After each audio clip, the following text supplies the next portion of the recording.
So remember, the first step when we are simplifying for any of these trig identity problems is to do any algebra that is there. So what can I do here? Distribute, right? So I'd get sine theta, cosecant theta minus sine theta, sine theta. Okay? What is sine times cosecant? Right. So if you wanted, you could write this now in terms of sine and cosine, but anytime you multiply something by its reciprocal, it's just 1. This is going to be sine squared. So this cancels. You end up with 1 minus sine squared theta. And 1 minus sine squared, if you look at your identities, which are given, is cosine squared theta. So that would be the answer. There's really no difference between these simplifying and proving ones, except for the fact that the proving tells you where you're trying to go. It gives you a specific endpoint. But the methods are still the same. All right, let's continue. So here, again, first step, carry out the algebra, so I'm going to FOIL. So multiply like that. So I get secant x cosecant x plus secant x minus tan x cosecant x minus tan x. Okay? So then now I've carried out the algebra. I don't see any identity, so the next thing I would do is put it in terms of sine and cosine. All right? So I get 1 over cosine x times 1 over sine x plus 1 over cosine x minus sine x over cosine x 1 over sine x minus sine x over cosine x. Okay? So now we look for things to cancel. You see this cancels here, so then I'm left with just 1 over cosine x. What's 1 over cosine minus 1 over cosine? 1 over cosine minus 1 over cosine is going to be 0, right? So that cancels. So then I have 1 over cosine x sine x minus sine x over cosine x. So now, whenever you get to this step, when you have one thing minus another, you always need to get a common denominator. So I multiply the right side by sine x over sine x. So you're left with 1 minus sine squared x over cosine x sine x. And what is 1 minus sine squared? We just said cosine squared.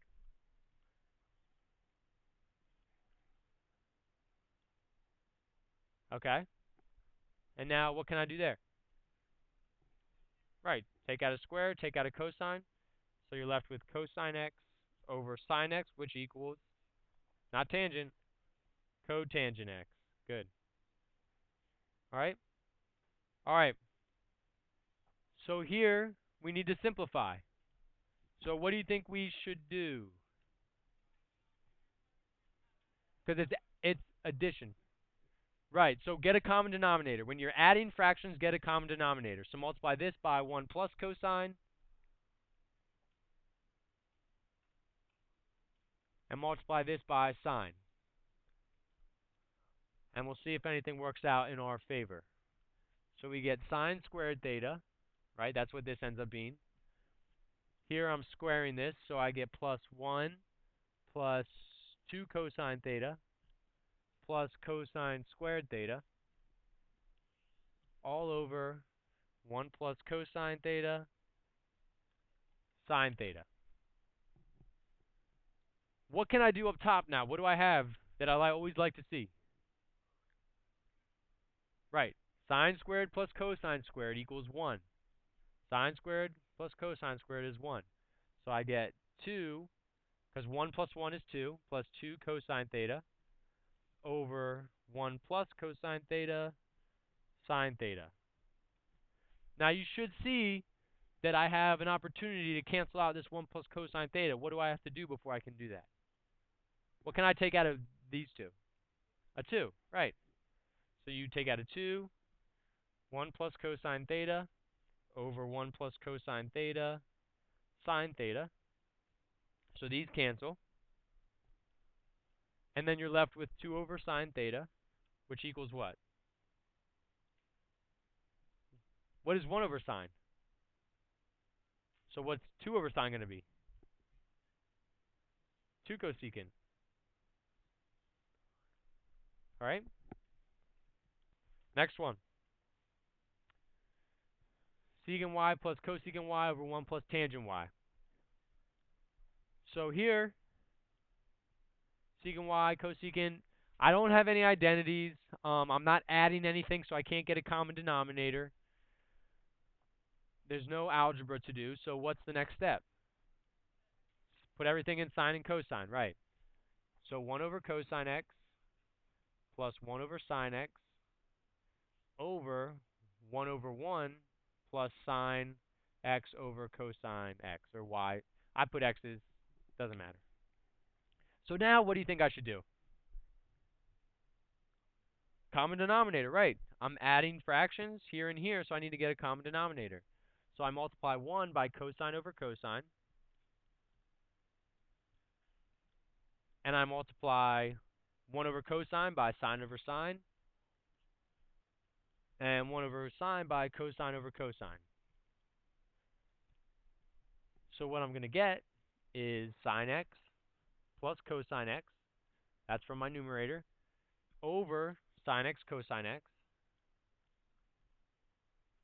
all over cosine x plus sine x, over cosine x.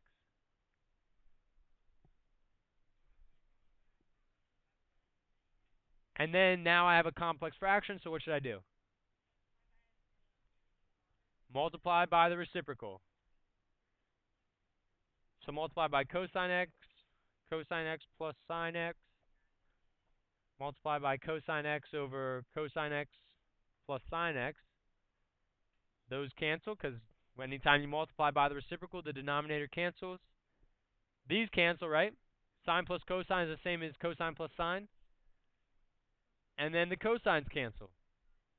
So I'm left with 1 over sine x, which equals cosecant x.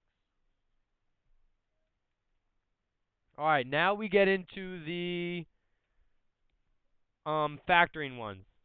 Okay? So remember, for these you have to get one trig function when you're factoring. So I have cosecant squared, I have cosecant not squared, and I have cotangent squared. So which one do you think I should change? Cotangent squared, right. What can cotangent squared become? Not cosine over sine. What do I have here? Cosecant and cosecant. Look at your identities.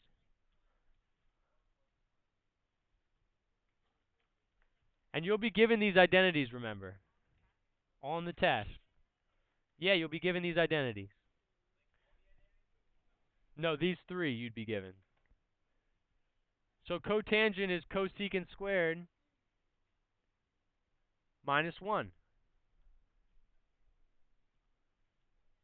Okay, you're given that cotangent squared equals that. You're going to be given that on the test. So now, just combine like terms. So you have 2 cosecant squared minus cosecant minus 1. And now you just have a quadratic, right? You can say, let x equal cosecant x, and you have 2x squared minus x minus 1. And then you just factor using the ACB method, right?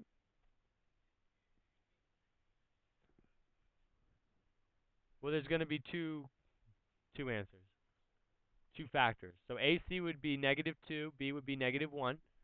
So two things that multiply to -2 add up to -1 would be -2 and 1. So you get 2x squared minus 2x plus x minus 1, right? Then we factor by grouping. Take out a 2x, you get x minus 1. Take out a 1, you get x minus 1. So you're left with 2x plus 1 and x minus 1. This is all just basic factoring. And then the last thing you have to do is just plug in cosecant x for x. So 2 cosecant x plus 1, cosecant x minus 1. And that would be your answer.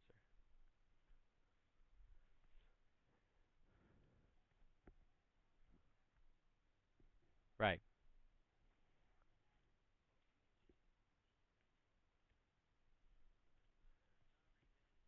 So sine x minus 2 cosine squared x plus 1. I can't change sine x to anything, right? But I can change cosine squared. What does cosine squared x equal? 1 minus sine squared. Right. So I get sine x, I'm sorry, minus 2, 1 minus sine squared x, plus 1. Alright, so now I'm just going to distribute sine x minus 2 plus 2 sine squared x plus 1. Just going to rewrite it. So 2 sine squared x plus sine x minus 1. Okay? Alright, so now again for this you do the ACB method to factor. So you get negative 2 and now positive 1. So your two values would be 2 and negative 1. So 2 sine squared x plus 2 sine x minus sine x minus 1. And again, factor by grouping. Factor out of 2 sine x, you have sine x minus 1. Factor out of negative 1. Sorry, this is plus. Sine x plus 1. So then your two factors would be 2 sine x minus 1 and sine x plus 1. Alright, so once you get here, it's just factoring. And the way you get there is just by substituting in the different identities to make you only have one trig identity, one trig function. Okay. So these next ones it asks you to solve. Okay, so solve for the answers between 0 and 360. So if you remember, this is where you have to factor and then set it equal to 0 and solve. So the first thing you have to do here is subtract cosine squared. Remember, you never want to divide. Anytime you're solving, you never want to divide. Okay? So I'm going to subtract cosine squared. So I get sine squared x minus cosine x minus cosine squared x. And here it looks like I'm going to have to do some sort of, I'm going to end up with some sort of quadratic. But what do I have to do first? What can I change here? Sine can become 1 minus cosine. Right. 1 minus cosine squared. Yeah, there. Yeah. I'm changing sine to it, yeah. So then you're left with 1 minus 2 cosine squared x minus cosine x equals 0. So we're going to have another one here where we have to factor using the ACB method. So negative 2 cosine squared x minus cosine x plus 1. You never want to have negative 1 as a negative value as your leading coefficient. So I'm just going to divide the whole thing by negative 1. So you get 2 cosine squared x. Yeah, you can factor it out. Doesn't matter. And then now we have ACB method again. Just like we did before. With negative 2 and 1. So this is going to be the exact same as the problem we just did. So you get 2 cosine squared x plus 2 cosine x minus cosine x minus 1. Factor by grouping. Take out a 2 cosine x. You're left with cosine x plus 1. Take out a negative 1. Cosine x plus 1.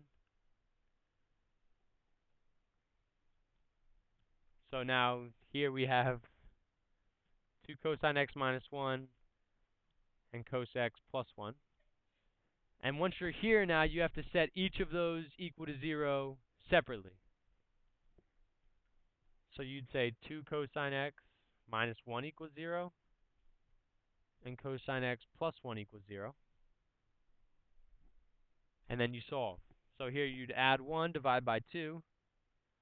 Cosine x equals 1/2. So now you need to say, okay, what angle of cosine gives you 1/2?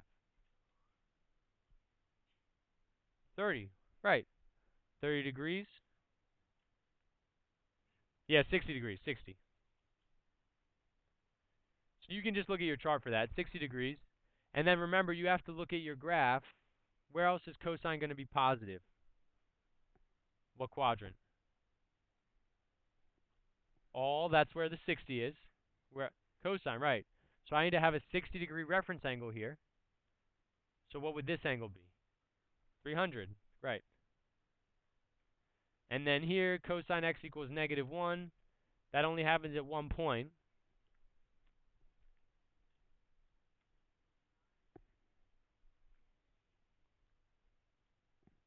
Cosine of 90 and 270 is 0. Cosine of 0 is 1, and cosine of 180 is -1.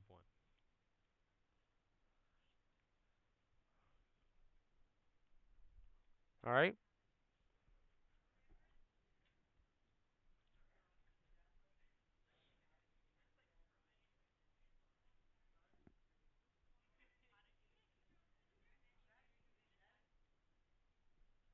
So we have 2 secant squared x, 3 tan squared x. You could really go either way with this one. You could change secant to tangent or tangent to secant. I think it'll be easier to change secant to tangent because we know what the tangent of everything is. So we first would do that. So secant squared x is 1 plus tangent squared. So 1 plus tan squared x equals 3 tan squared x minus 1. So I distribute here.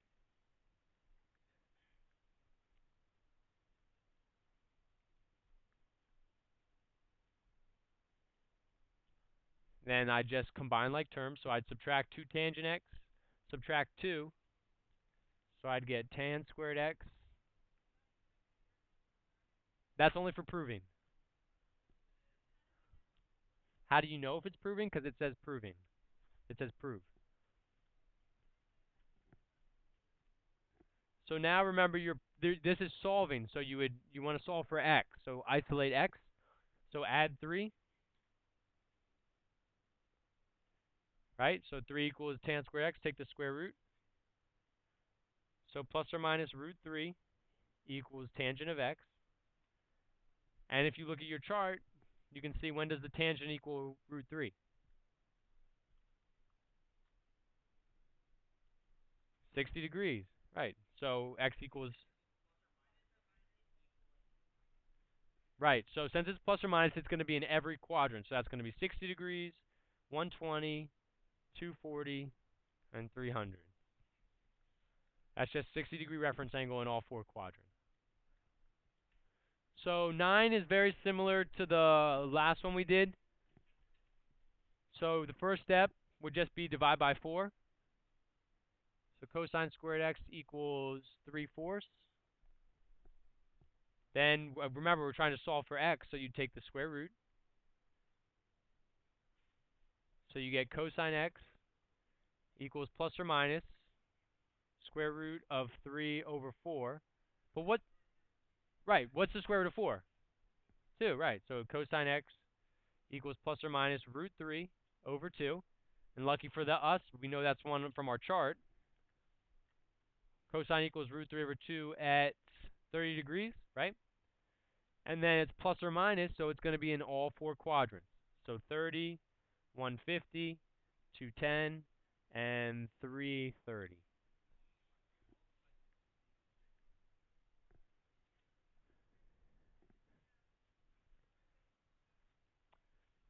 This is the one that I want you to pay special attention to, okay?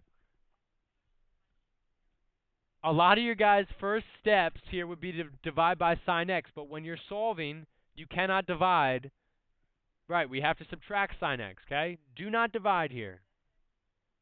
So sine x tan squared x minus sine x. And then you've seen a lot of problems like this before. So you'd factor out sine x.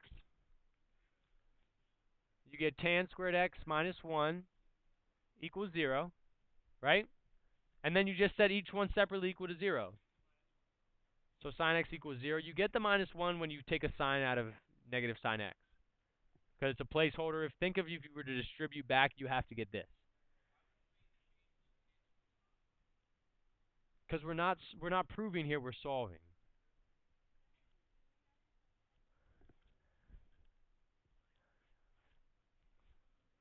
So sine x equals 0 at 0 and 180. And then we add 1, square root. So when does tangent equal 1? What angle? 45, right. So then it's plus or minus, so it's going to be 45 in every quadrant. So 45, 135, 225, and 315. And 0 and 180, right. So you had 6 answers for that one.